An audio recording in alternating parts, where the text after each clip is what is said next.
Celebrity deepfakes are not new.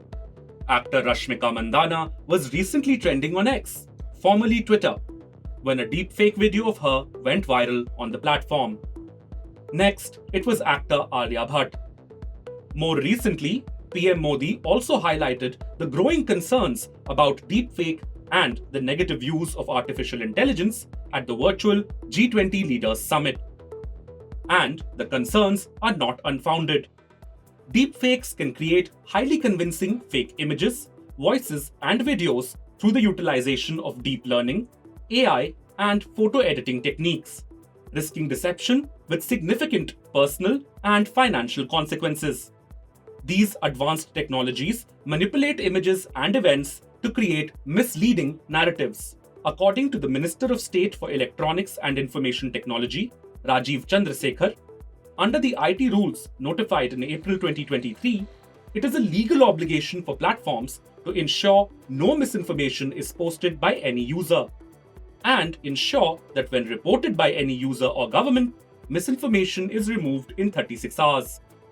If platforms do not comply, Rule 7 will apply, and platforms can be taken to court by aggrieved persons under the provisions of the Indian Penal Code. Deepfakes are the latest and even more dangerous and damaging form of misinformation and need to be dealt with by platforms, said Chandrasekhar. The current Information Technology Act, Section 66C talks about identity theft, and deepfake is about identity theft. Section 66D talks about cheating by impersonation by using a computer resource, and that's exactly what deepfake is.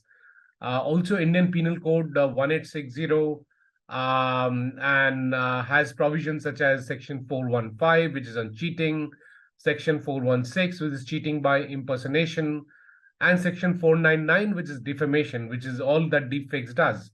Then there is a copyright laws, and then there are provisions under privacy laws as and when they come in, which should take care of the issues of deepfakes. On Thursday, the Minister for Electronics and Information Technology, Ashwini Vaishnaw, announced the government's intent to introduce regulations concerning deepfakes. These rules will specifically target synthetic media that replicates authentic images, videos, and audio to prevent their online dissemination. However, Vaishnaw did not provide details on the specific legal instrument for the proposed regulation. He mentioned that a decision has not been made on whether the rules will be introduced as subordinate legislation under an existing law, if a new law will be passed, or if amendments will be made to an existing act. Therefore, the responsibility for dealing with this matter remains uncertain. So, who will address it? I don't believe we need to have new institutional structures. The existing police system should be able to take care of it. It already has cybersecurity capabilities built in, and that's what needs to be strengthened to take care of deepfakes. The government is reportedly considering imposing penalties on the creators of deepfakes, as well as the platforms hosting them, in the proposed regulations to curb the menace. Ashwini Vaishnaw said the draft rules on deepfake could come in the next few days.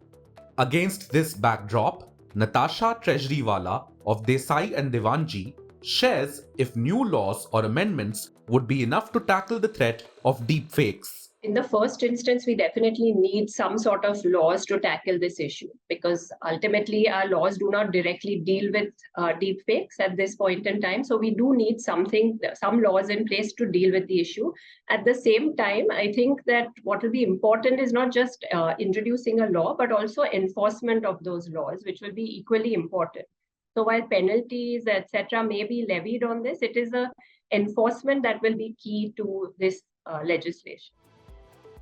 With the introduction of regulations, accountability will broaden to encompass not only the individuals creating and disseminating deepfakes, but also the platforms hosting such content. Meanwhile, social media players too are fighting back. In the second half of 2023, YouTube reportedly removed more than 78,000 videos for manipulated content. It will introduce updates that will inform viewers when they are viewing synthetic content. Meta has also announced that a new policy from next year will require advertisers to disclose alteration of content on its platform. However, experts believe the government should invest in public awareness campaigns to fight back deepfakes. And what type of infrastructure is required to this end? What's important is that you have an infrastructure which ensures the enforcement of these laws that are in place, right? And for that, if, for example, somebody goes and files an FIR, then the police should be equipped to deal with that FIR. They should know what the laws are. They should understand what the issues surrounding deepfakes are, right? In order to have that, report filed with them. Similarly, even social media platforms need to work really fast. Like our current laws as they stand right now, they give social media platforms quite a lot of time, up to 36 hours, 72 hours in certain cases to remove the content. And I don't see why they should be given that much time. I think more stringent accountability also needs to be placed upon the social media platforms. And if we have that infrastructure in place, I think it will certainly help. Tech insiders believe regulations alone aren't enough to tackle the menace of deepfakes. The key focus areas should include detection of digital replicas, prevention of dissemination, better reporting mechanism, and better awareness among social media users. If you like this video, share it and subscribe to Business Standard. For more news, views and insights, log on to www.business-standard.com. Do also follow us on YouTube, Twitter, Facebook, Instagram, Telegram and LinkedIn. He's about to land his dream job.